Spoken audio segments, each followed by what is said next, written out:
Cette demi-journée. Alors, ce que je vais vous présenter aujourd'hui, c'est le début d'un projet de recherche que j'espère mener à bien à la section arabe de l'IRHT, qui consiste en l'édition et en la traduction de nouveaux textes de magie islamique dans la continuité de ce que j'avais déjà fait en thèse de doctorat. Donc l'ouvrage que je vais vous présenter aujourd'hui, qui s'appelle Kitab Sharasim al-Hindiya fi Simiyya, donc le livre de Sharasim l'indienne sur la science de la simiyya, et je vais revenir sur ce terme un petit peu plus tard, est un ouvrage relativement mystérieux qu'on trouve mentionné dans quelques sources, mais de façon très... sans qu'on ait beaucoup d'informations à ce sujet-là. Donc ici, ça va être la présentation de quelques remarques, de quelques identifications que j'ai pu faire et de la présentation des manuscrits que j'ai pu avoir à ce propos. Alors, la première question qu'on va se poser, c'est qui est cette Sharasim l'indienne? Alors l'image que vous voyez n'est pas du tout extraite du Kitab Sharasim al-Hindiya, c'est une image du Khalila Wadibna, qui est donc la traduction en arabe d'une traduction en ancien persan de contes indiens. Ce n'est pas totalement sans rapport avec notre sujet, puisque derrière Sharasim, comme on a très peu d'informations dessus, il y a aussi en quelque sorte des images ou des représentations que pouvait se faire la culture arabo-musulmane des Indiens qui transparaissent à travers ce livre et ce personnage. Alors Sharasim ou Ishrasim, on trouve les deux orthographes dans les manuscrits, est un nom qu'on ne connaît pas par ailleurs. Je n'ai pas réussi à identifier une Sharasim en Inde qui aurait écrit des traités de magie, mais sans doute les indianistes pourront mieux m'éclairer sur ce point-là. On pourrait éventuellement le rapprocher au terme persan de Sarasima, qui peut signifier stupéfait, déconcerté ou fou. Et le lien entre la folie et la magie est assez important en islam. Donc le nom de ce personnage est assez mystérieux. Manfred Ullmann, dans ses travaux, avait indiqué que Sharasim al-Hindiya aurait en fait été une femme qui faisait partie du harem de Harun al-Rashid, donc qui régnait de 786 à 809. Mais on n'a pas vraiment d'autres informations à ce sujet. Dans le livre qu'on lui attribue, elle recueille en fait ces informations auprès d'un cheikh qu'elle rencontre à Indore, en Inde, qui est mentionné à plusieurs reprises et qui est l'endroit où elle aurait donc vécu en Inde. On va y revenir. Sur la connaissance qu'on a à son sujet, une des principales sources, enfin la principale source de Manfred Ullmann, ce sont deux manuscrits de la BNF que je vais vous présenter, et Haji Khalifa, donc qui est écrit au XVIIe siècle, donc bien loin de l'époque supposée de Sharasim al-Hindiya. Une autre source en revanche qui évoque ce nom-là, c'est un ouvrage qui s'appelle Al-Muhtar d'Al-Jawbari, qui est un traité en fait surtout pour décortiquer un petit peu tous les pièges, les trucs et les astuces qu'utilisent les arnaqueurs qui se font passer pour magiciens. Al-Jawbari lui-même était féru de sciences occultes et aurait écrit un livre malheureusement aujourd'hui perdu de sciences occultes. Donc dans son livre, il consacre toute une introduction à expliquer que lui est un grand savant en sciences occultes, qu'il les a toutes étudiées, qu'il connaît très bien les textes de sciences occultes, et donc il va aider les gens à déjouer un petit peu les tours des arnaqueurs pour ne pas se faire avoir par des faux magiciens. Donc lui-même, ce n'est pas un rejet de la magie qui le pousse à écrire ce livre, mais un rejet de charlatanerie. Il écrit donc entre 1232 et 1248. Dans son introduction, il fait l'inventaire de tous les livres qu'il a étudiés, et à un moment, il évoque donc tout d'abord toutes les autorités juives puis islamiques, puisqu'il resitue un petit peu ces textes dans une même tradition. Et il précise à un moment, donc, n'était-ce la crainte d'allonger notre propos et d'élargir le cercle de ses auteurs, j'aurais mentionné l'ensemble des noms des livres. J'ai cité chaque livre, ce qu'il expose et ce qui lui est propre. Mais nous nous sommes fixés d'abréger. Je lus ensuite les livres des sages anciens, à l'instar de Tumtum al-Hindi, ou Tumtum le philosophe, Sharaf, Balinas, Balinas c'est Apollonius de Tyane, donc un philosophe grec, Darmius, Lavin, Aristou, donc Aristote, Istar, et on peut voir le rapprochement avec Ishtar, une divinité mésopotamienne qui était justement une divinité associée à la magie, Platon, Aflatoun, auquel la tradition arabe attribue de nombreux traités de magie, et on va en voir un dans cet exposé, Maria, qui ne désigne non pas ni Mariam l'épouse du prophète, ni la Mariam la mère de Jésus, mais Maria la Copte, qui est un autre personnage à qui on attribue des traités d'alchimie. Ensuite, Sharasim, Sira, Kanka. Kanka est un autre indien versé dans l'astrologie. Encore Aristote, Hormuzen, Sassa, et c'est Sasa al-Hindi, qui est un Indien qui aurait écrit un ouvrage de magie astrale à la cour d'un des premiers Abbassides, et enfin Ibn Tamim et d'autres parmi les grands savants. Donc on voit que Charasim ici fait partie vraiment des autorités majeures avec des philosophes grecs en matière de magie. Malheureusement, Al-Jawbari ne donne aucune autre information sur ce texte et ce livre, donc on n'a que le nom de cet auteur, mais ça indique que le texte était probablement écrit avant donc le XIIIe siècle où a vécu Al-Jawbari. Alors Charasim, dans son livre, explique qu'elle a recueilli ses connaissances auprès d'un personnage qu'elle appelle le Shaykh al-Arab, qui était installé en Inde. Alors cette expression peut indiquer qu'il s'agissait en quelque sorte du cheikh d'une communauté arabe installée en Inde avant la période de l'islamisation de l'Inde, et donc il devait servir à la fois d'imam, d'arbitre et remplir de nombreuses fonctions, puisqu'on sait qu'il y avait déjà des communautés de marchands musulmans et d'origine arabe en Inde bien avant les premiers pouvoirs sultaniens en Inde. Le texte prend ainsi souvent la forme d'un dialogue entre Charasim et ce maître arabe qui est retranscrit par un troisième auteur. C'est-à-dire qu'on a à la fois le dialogue de Charasim al-India avec ce maître, où on a des « Ya Maulaya », donc « Oh mon maître, explique-moi ceci et cela ». On a la réponse du maître, mais tout ceci est rapporté par un autre auteur, donc qui va rapporter ce dialogue entre les deux. Donc il y a une sorte de mise en abîme de cet enseignement qui se présente sous forme orale, qu'un scribe par la suite aurait retranscrit. Ce cheikh indien, notamment, est décrit dès le début de l'ouvrage comme étant le cheikh al-Arab d'Indour, donc Indore, et qu'il pouvait guérir l'ensemble des malheurs grâce à la permission de Dieu. Bi-iznillah, qui est le leitmotiv de tous les traités de magie. Tout rituel, tout miracle se fait toujours par la permission de Dieu, conformément au verset coranique sur la magie, où n'importe quel acte magique ne peut se faire que si Dieu l'approuve. Les connaissances ainsi données par Charasim al-Hindiya sont présentées par elle comme un legs, une wasiya, qui est en fait un abrégé de toutes les grandes sciences et de tous les grands livres des sages indiens qu'elle transmet ainsi à la postérité. Alors, quels manuscrits nous sont restés de ce traité? On a deux manuscrits à la BNF, le manuscrit arabe de 1634 et le manuscrit arabe de 1635, et un manuscrit à Istanbul. Je ne traiterai pas ici du manuscrit à Istanbul, j'ai pu le voir là-bas, mais je n'ai pas encore eu le temps de beaucoup l'étudier. Il s'agit, en tout cas, s'il s'agit bien du même texte, d'un extrait. Donc je n'ai pas pu identifier exactement de quel extrait il s'agit, mais c'est un texte beaucoup moins fourni, donc ce n'est pas un manuscrit qu'on peut prendre pour base dans une édition. En revanche, Arabe 2134 et 2635 représentent un texte qui est à la fois incomplet, mais les manuscrits sont complets. C'est-à-dire que les deux manuscrits commencent donc par la basmala et directement par une liste de noms qui sont les noms de la lune, sans aucune introduction.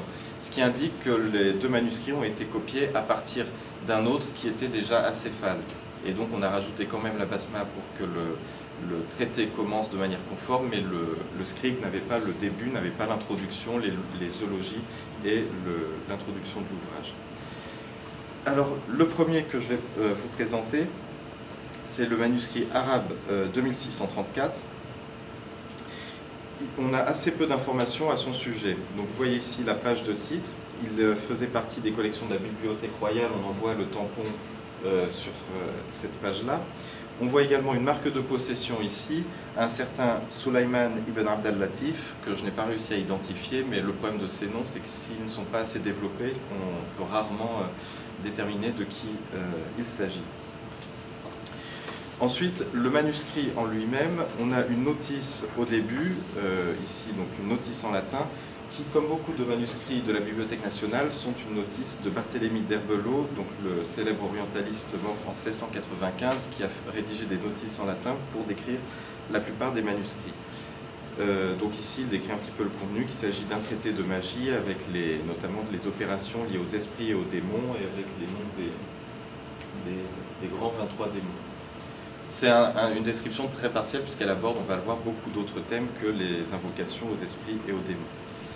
Enfin, vous voyez ici la première page, donc vous voyez ici que la basmala commence à la première ligne, mais commence immédiatement après par, ici, Asma Rouhaniyat al-Qamar, Wahiya, c'est-à-dire voici les noms de l'essence spirituelle de la Lune qui sont un tel, un tel, un tel. Donc c'est un début assez abrupt pour un texte arabe. La dernière page que vous voyez ici ne contient pas de véritable colophon. On voit ici Tamma Kitab Shalasim al-Hindiya.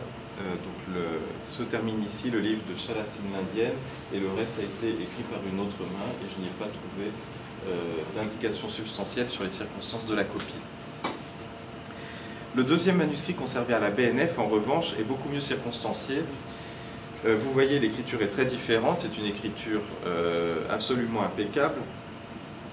Ce qui est, en fait, vient du fait qu'il a été copié probablement par Eusèbe Renaudot, dont on voit l'ex-libris tout en bas ici de la page. Donc cette indication indique que ça faisait partie de la bibliothèque d'Eusèbe Renaudot, un grand orientaliste et père jésuite mort en 1720, qui, à sa mort, a légué sa bibliothèque au monastère de Saint-Germain à Paris, et tout ceci a été donné à la bibliothèque royale,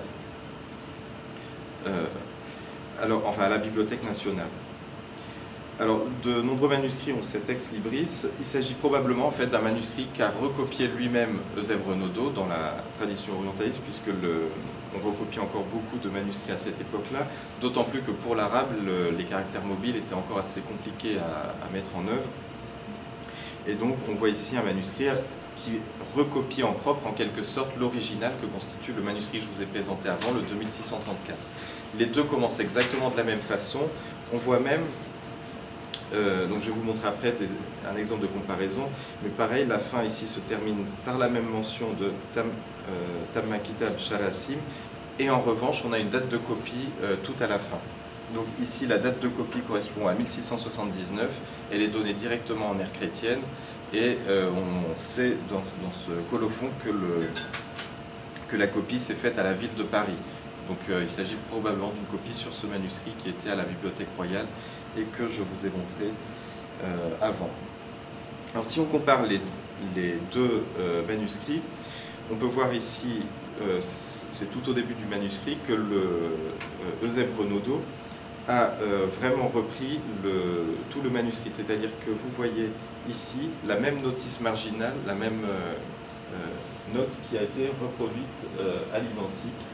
Donc il a été jusqu'à recopier les notes marginales qu'on trouve dans les deux manuscrits. Donc il a essayé de recopier au propre, mais l'intégralité du manuscrit en tenant compte des notes marginales qu'il pouvait y avoir. Alors, dans la mesure où ce deuxième manuscrit, qui ne comporte pas beaucoup de différences, il a recopié vraiment très soigneusement, puisque c'est une copie à usage personnel, c'est surtout ce deuxième manuscrit que je vais vous montrer, dans la mesure où il est plus facile à lire. Mais évidemment, j'ai vérifié que le texte est bien conforme à celui du premier manuscrit, qui est le manuscrit original. Alors, il s'agit d'un traité donc, de Simia. Il s'agit peut-être d'un des premiers traités de simia du genre. Simia, en fait, ça désigne, à partir du XIVe, XVe siècle, la science des lettres et des carrés magiques. Elle a été condamnée par Ibn Khaldoun en ce sens. Il disait notamment que simia, c'est un terme qu'utilisaient des soufis dévoyés pour essayer de donner un cachet légal à des pratiques qui ne l'étaient pas. Ici, le traité déjà n'orthographie pas correctement le terme de simia. Normalement, le terme se termine par une alif, et là c'est par une tamalguta, ce qui peut montrer qu'on est à une époque où ce terme n'était pas encore tout à fait, l'orthographe de ce terme n'était pas encore tout à fait imposé. Ce qui est surprenant, c'est que cette Shalasim al-Hindiya, l'indienne, fait un traité surtout sur la science des lettres, qui en théorie est la science des lettres arabes. Donc elle va beaucoup développer sur les correspondances des lettres arabes avec les éléments et autres. Mais il n'y a pas que ça, il y a toutes les invocations pour les astres et les planètes. Et on a vu donc au début les noms de l'essence spirituelle de la Lune qui permettent d'appeler l'esprit de la Lune, auquel est consacré le premier chapitre. On a un deuxième chapitre sur les propriétés des figures et des lettres indiennes et arabes, où elle va comparer les vertus des lettres indiennes et des lettres arabes.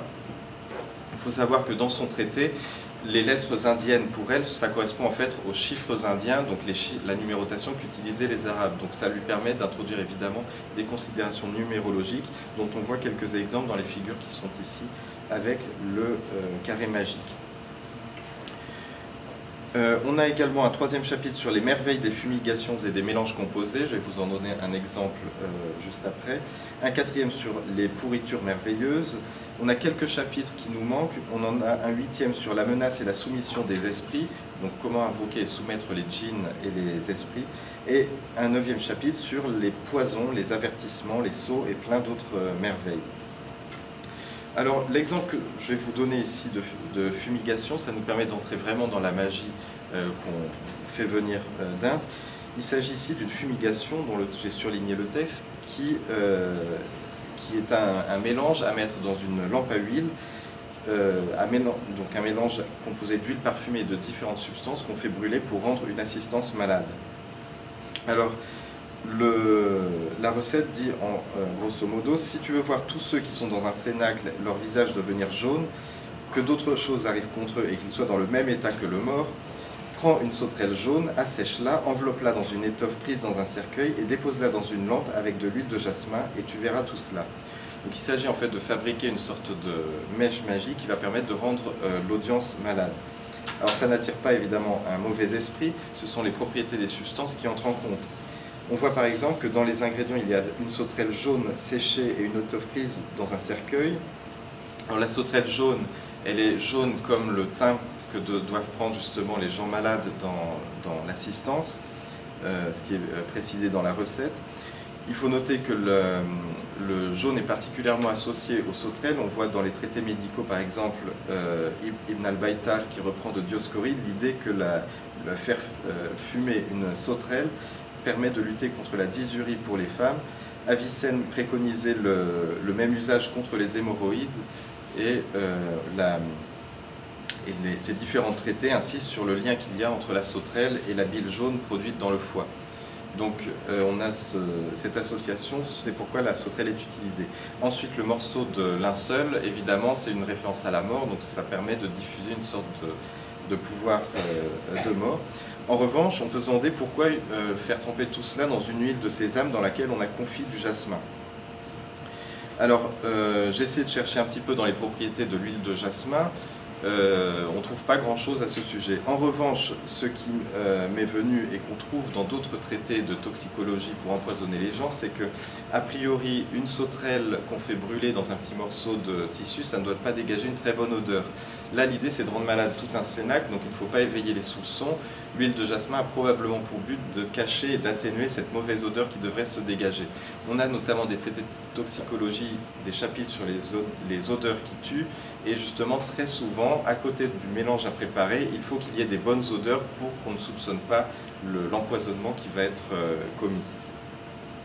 Donc ici, on a une recette qui se base sur ces différentes propriétés. On a beaucoup d'autres exemples qui peuvent choquer l'orthodoxie islamique, notamment des recettes à base de sang de singe, de poils de chat noir pour voir les djinns ou des spectres effrayants pour donner des visions à des personnages dont on veut le malheur. Donc il y a beaucoup de substances animales qui sont utilisées, ce qui est assez rare dans les traités de magie qu'on appelle simia. Ce traité en fait est beaucoup plus rapproché de la tradition magique astrale, notamment celle du Rayat al-Hakim, traduit en latin sous le titre de Picatrix, et avec lequel ce traité a beaucoup en commun. En revanche, ce qui est étonnant pour un traité qui prétend venir de l'Inde, c'est l'absence des niranj, qui sont en fait des charmes qui sont censés être attribués aux Indiens et que les Indiens pratiquaient abondamment. Niranj lui-même est un terme d'origine persane qui est passé en arabe dans les traités de magie, où ils sont donc des rituels associés aux Indiens. Dans ce traité, je n'ai pas vu de mention de niranj, mais au contraire de tilas, donc des talismans, c'est le terme grec qui est utilisé et qui se réfère souvent à des autorités grecques, mais aucune mention de termes plus associés aux Indiens. Autre chose étonnante pour un traité attribué à une indienne, c'est la mention d'un Kitab al-Nawamis de Aflatoun, selon la traduction qu'en a fait Hunayn ibn Ishaq. Donc il s'agit d'un livre des lois qui n'a rien à voir avec l'ouvrage philosophique, mais qui est une sorte de livre de sciences occultes qu'on a attribué à Platon par la suite. Selon la recension de Hunayn ibn Ishaq, donc déjà une traduction arabe d'un prétendu original grec que nous n'avons pas et qui est rapporté ici par Sharasim al-Hindiya. Donc tout ceci donne un côté assez étrange pour un traité qui se réclame de l'Inde, l'absence d'autorité indienne et au contraire la présence d'autorité plutôt arabe ou grecque. Je vais donner un dernier point qui m'a particulièrement intéressé dans le manuscrit et qui, à mon avis, donnera beaucoup d'informations sur les transmissions des sciences occultes. C'est toute une section qui est sur les alphabets magiques. De très nombreux alphabets magiques sont utilisés dans la tradition ésotérique islamique qui servent en fait à coder les informations que l'on a ou à élaborer des talismans. Donc ces écritures sont associées à différents personnages. On a un recueil qui s'appelle le Shawq al-Mustaham fi Ma'rifat Rumuz al-Aqlam attribué à Ibn Wahshiyya au Xe siècle, qui est un recueil d'alphabets magiques. Alors, ils sont censés être les alphabets dans lesquels les grands philosophes grecs, les grands prêtres égyptiens d'avant le déluge, les grands indiens, etc., ont crypté leurs connaissances pour ne pas les rendre accessibles à un non-initié. Ici, on a en fait toute une section, vous voyez, qui répertorie différents alphabets magiques. Si on le compare ensuite au Shawq al-Mustaham, vous voyez ici à gauche la page du Kitab Sharasim al-Hindiya, donc le manuscrit de 1634, l'original, et à droite l'édition du livre d'Ibn Wahshiyya sur les alphabets. On voit qu'on reconnaît les mêmes caractères, les mêmes alphabets. Ici c'est un alphabet attribué à Al-Barbawi. En fait, ici c'est une déformation. Toufiq Fad a montré que ce Barbawi, en réalité, il s'agit de l'écriture des Barabi, donc des temples égyptiens, celles dans lesquelles les grands Égyptiens avaient consigné toutes leurs connaissances magiques en vue du déluge pour qu'il y ait quand même une transmission après. Et donc il faut décoder pour pouvoir accéder à ces connaissances. Dans la tradition islamique, le mystique Zunnun al-Misri aurait notamment décodé tout ce qui est sur les pyramides, et donc il aurait transmis ses connaissances antédiluviennes à l'islam, puisqu'il avait la connaissance de ces hiéroglyphes. Vous voyez ici d'autres alphabets magiques. Donc ici également, on peut rapprocher l'alphabet de ces pages-là, un alphabet dit Jurjani, d'un autre de Ibn Wahshiyya. On voit que ce sont les mêmes caractères. Donc il y a probablement ici des connexions à faire. Les alphabets magiques en fait ont suscité assez peu d'études. En ce sens, c'est très difficile d'identifier un même alphabet, de faire sa traçabilité à travers le temps. Le livre d'Ibn Wahshiyya, à mon sens, est un ouvrage tardif qui a essayé de compiler des tas d'alphabets magiques. En revanche, est-ce qu'il l'a pris de Sharasim al-Hindiya ou est-ce que le traité de Sharasim al-Hindiya en a puisé quelques-uns dont il était nécessaire?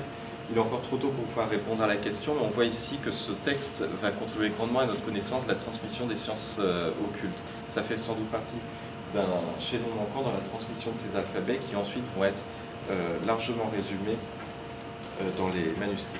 Donc, je vous remercie de votre attention et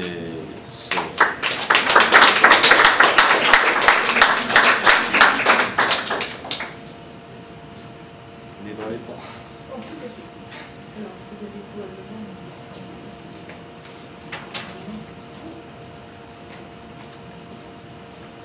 Oui. Excusez-moi, je ne suis pas du tout une spécialiste, mais est-ce qu'on peut relier ce livre au chant royal de Sahara, qui est une initiation entre un homme et une femme? Est-ce que vous avez entendu parler de ce livre? Non, mais dedans, il n'y a pas vraiment de rapport entre... Enfin, il y a juste le maître, le Cheikh al-Arab et Sharasim al-Hindiya, mais il n'y a pas de... Ça se présente plus comme une transmission de connaissances. Qu'une initiation tantrique ou quelque chose Oui. comme ça. Est-ce que c'est lui l'initiateur ou est-ce que c'est elle l'initiatrice? Non, c'est lui qui lui transmet des connaissances. Il transmet les oui. connaissances. D'accord. Oui, alors, juste un petit détail en voyant la copie faite pour Renaudot, ou que Renaudot a lu dans cette bibliothèque, le copiste, c'est pas Renaudot. Je crois reconnaître l'écriture, c'est un chrétien de la lettre qui s'appelle Pierre Diard, qui a séjourné à Paris assez longtemps. Je me demande si la copie n'aurait pas été faite pour Verbe. Alors c'est possible parce qu'en plus à la Bibliothèque nationale il y a beaucoup d'annotations alors il s'appelle Boutros Dieb je crois, mais Pierre Dipi quand il est en français. Et effectivement j'ai rencontré plusieurs notes qu'il a posées à des manuscrits de sciences occultes, donc c'est tout à fait possible que ce soit lui. J'avoue que j'aurais pas su expliquer pourquoi Eusèbe Renaudot se serait intéressé à ce manuscrit, parce que c'est pas un manuscrit très important dans la tradition orientale. Même s'il est mentionné dans des textes, il faut vraiment s'intéresser aux sciences occultes pour en avoir connaissance. Donc c'est vrai que je me suis posé la question comment ça se fait qu'au XVIIe siècle on recopie ce texte-là.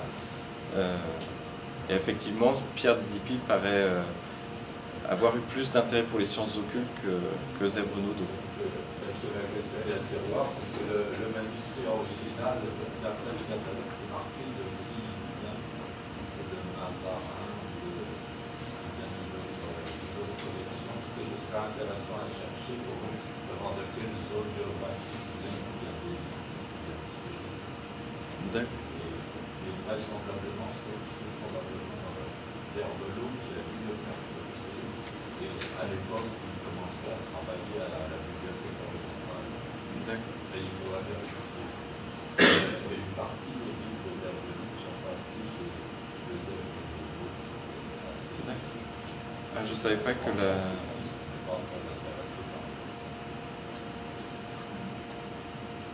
Merci beaucoup. D'autres questions? Moi, je me demandais, peut-être que j'ai raté quelque chose. Par quelle source, en fait, auquel moment qu'il est cité dans plusieurs sources qui ne donnent pas de détails sur. Oui. Mais justement, de quelle source s'agit-il? On a en fait Al-Jawbari dans Al-Mukhtar et Haji Khalifa qui en parle. Et aussi, je me demandais dans quelle mesure ce texte interagit-il avec en fait, l'introduction de l'ésotérisme, du sens occulte. Alors ça c'est ce qui est très difficile à retracer, j'en suis encore qu'au début de l'étude de ce texte, donc je ne pourrais pas donner une réponse définitive. À mon sens il correspond un petit peu au... Alors déjà je pense effectivement qu'il s'agit d'une forgerie plus tardive que ce qu'on pense, et il y a peu de chances que ce soit effectivement une indienne de l'époque de Harun al-Rashid qui aurait écrit ce traité-là, mais en revanche je pense qu'il est donc antérieur au XIIIe siècle. Par rapport au Rayat al-Hakim, il s'agit à peu près de la même tradition. On trouve à peu près le même vocabulaire, les mêmes thèmes, mais il est beaucoup plus court. Donc est-ce qu'il est antérieur ou postérieur? Je ne sais pas. J'aurais tendance à penser qu'il est postérieur, qu'il s'agit peut-être d'une compilation de recettes qui étaient plus utilisées. Disons qu'il se présente lui-même comme un résumé des livres des sages. Donc c'est en ça que... Populaire, donc quelque chose pratique. Oui, plutôt pratique. Parce qu'il n'y a pas de rituel Non, il y a très peu de passages théoriques. Donc il y en a quelques-uns au début sur les lettres arabes où il expose globalement les correspondances, mais l'essentiel est pratique. C'est-à-dire ça commence par citer les noms de l'essence spirituelle de la Lune, les invocations qui permettent de faire descendre l'essence spirituelle de la Lune. Il y a assez peu de passages vraiment théoriques. Et qui n'apporte donc pas grand-chose de nouveau par rapport à Rayat al-Hakim? Non, en fait l'intérêt c'est surtout dans l'abondance des recettes. Il y a beaucoup de substances qui sont mentionnées aussi, donc ce serait intéressant de voir si ce sont à peu près les mêmes que Rayat al-Hakim ou si au contraire ils s'en détachent. Et c'est une compilation qui quand même est plus orientée vers le fait de rendre les gens malades ou autre que d'autres compilations. Il y a tout un chapitre par exemple, sur les poisons. Là, le passage que j'ai donné, ça sert à rendre malade, ça ne fait pas partie du chapitre sur les poisons, mais celui des fumigations. Donc on voit un petit peu que c'est... Alors, il n'y a pas que des choses négatives dedans, mais ça reste quand même un traité qui noircit un petit peu comme ce qu'on trouve chez la tradition attribuée à Ibn Wahshiyya, donc des traditions supposées mésopotamiennes, et là où on trouve des tas de recettes vraiment de magie malfaisantes d'un point de vue sérieux. Alors, d'un point de vue de justement l'empoisonnement, est-ce qu'on ne peut pas penser que, puisque sont tout de même des bibliothécaires du roi, il y a eu quand même cette affaire de poison qui a été importante à un moment donné. Est-ce que ce n'est pas une façon de se renseigner sur toutes les substances justement qui peuvent empoisonner? Est-ce qu'il n'y a pas un lien justement? Alors c'est très possible, mais par contre les poisons ne sont pas mentionnés. Enfin, il y a un chapitre spécifiquement consacré aux poisons. Donc c'est possible que ce soit une source d'information. Surtout que les Indiens étaient très réputés en toxicologie. Il y a un des ouvrages fondamentaux en toxicologie, c'est le livre de Shahnaq al-Hindi, donc l'Indien également, qui a été une des sources d'ailleurs du Kitab as-Sumum, le livre des poisons d'Ibn Wahshiyya. Donc les Indiens tiennent le haut du pavé en matière de poison et de toxicologie dans la culture arabe médiévale. Plus encore que les Grecs. Ça a missionné pour chercher les poisons. Oui, c'est possible. J'avais pas fait le lien entre l'affaire des poisons et la copie de ce manuscrit. Oui. Mais en revanche, il n'y a pas eu de traduction apparemment. Donc, alors peut-être que je n'en ai pas trouvé, mais... Peut-être qu'il ne fallait pas en faire, justement, pour pas diffuser. Oui, peut-être. De recettes. En fait, dans le livre de médecine, il y avait des parties qui parlaient de poisons, mais justement, les médecins évitaient de les évoquer pour que les personnes ne puissent pas les utiliser. Mais des fois, quand ils avaient un petit chapitre sur les poisons, ils écrivaient « c'est contraire à l'éthique, mais on va quand même les mettre juste à titre pour les savoir ». C'est ça. Il faut voir ce qu'il y a dedans. C'est exactement comme Ibn Wahshiyya dans l'agriculture nabatéenne où il dit voilà, je n'ai jamais essayé les talismans, c'est très mauvais, il ne faut jamais le faire, mais je vais quand même vous dire comment on fait. C'est assez courant dans les traités de magie de prévenir le lecteur qu'il ne faut surtout pas le faire, mais on va quand même dire comment le faire. Et il y a eu plus tard aussi dans la tradition islamique, mais bon là ça sort un peu de ce cadre-là, des auteurs musulmans qui estimaient qu'il était nécessaire qu'il y ait des spécialistes de magie et des bons magiciens dans la communauté musulmane, en disant que d'abord la connaissance n'est pas blâmable en soi, et surtout si un mauvais magicien s'en prenait à la communauté musulmane, il faudrait un bon magicien, donc un magicien musulman qui sache répondre et contrer la mauvaise magie. Donc il était nécessaire que des musulmans acceptent d'étudier la magie, mais tout en restant dans l'obéissance à Dieu, sans pratiquer des mauvais rituels et en ne faisant que de la magie pour défendre la communauté musulmane. D'autre part, c'est une arme de femme, le poison. Oui. Ce sont les femmes qui utilisent le poison. Oui, oui, avec Chalasim, on est bien dans le... C'est un argument même razalien.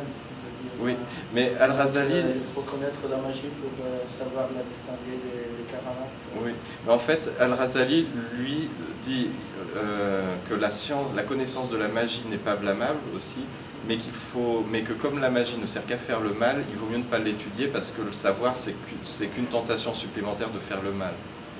Et je pense à Fakhreddin Al-Razi. Il y a des choses différentes selon les... Oui.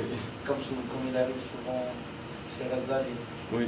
Dans des passages différents, des oui, choses plutôt différentes. Donc à un endroit, il dit ça, et oui. ailleurs, il dit que par contre, il faut la connaître parce que oui. c'est utile à distinguer des karamates, donc pour être sûr qu'on a affaire à des karamates et pas de la magie. Il faut savoir qu'est-ce que la magie. Je voulais savoir le nombre de photos de manuscrits qu'a monté l'auteur. Alors le premier, je crois, alors j'ai pas noté, ils ont fait un peu moins d'une soixantaine, et le second n'est pas folioté mais paginé, donc ça fait 160 pages, donc à peu près 80 folios. L'écriture de toute façon est beaucoup plus grande et beaucoup plus lisible, donc c'est ça la principale différence. Enfin lisible, on sent que c'est un travail de quelqu'un enfin que c'était pas un copiste médiéval, mais vraiment un copiste orientaliste qui s'exerçait en même temps à l'écriture arabe, qui calligraphiait presque les mots et ne faisait pas juste une copie pour son propre usage. Et en termes de datation, pour essayer de voir qui était ce cher dont oui. vous avez parlé, il faudrait chercher dans quel siècle? Ça c'est une très bonne question, parce qu'il n'y a aucune indication vraiment satisfaisante pour la datation. Alors évidemment, comme le livre est cité au milieu du XIIIe siècle, c'est antérieur à cette époque-là, mais ensuite ça laisse une très large fourchette. Je pense que c'est avant qu'il y ait vraiment des pouvoirs sultaniens en Inde. Donc ensuite, effectivement, comme je ne suis pas du tout indianisant, j'ai beaucoup de difficultés à identifier l'époque dont il peut s'agir. Je ne sais pas du tout quand est-ce qu'il y a une communauté qui s'est installée dans cette région-là. Mais Fabrizio Speziale était parti juste avant, on aurait pu avoir une idée sur ça. Oui. Parce que c'est vrai que je n'ai pas vraiment trouvé d'informations. On a beaucoup d'informations sur les comptoirs marchands installés dans le sud, mais pour Indore, je n'ai pas trouvé d'informations sur l'installation des premières communautés marchandes. Donc c'est des marchands qui viendraient d'où? Les marchands d'Indore qui vont dans quel sens? Là, c'est une communauté arabe, a priori, qui s'est installée, puisque c'est un cheikh al-arabe. Donc, je ne sais pas d'où il venait, mais c'est probablement de la péninsule arabique. Je pense que c'est par l'océan Indien que la communauté s'est installée, donc sans doute depuis Oman ou peut-être même du Yémen. Mais effectivement, c'est aussi pour ça que je présente ce travail aujourd'hui, puisque ça pourra des discussions, ça permet de me donner des idées plus précises sur certains contextes que pour l'instant j'ai encore du mal à bien expliquer.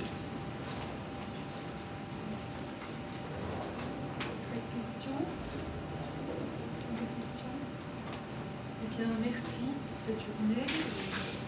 Encore bravo. Merci d'avoir... Merci.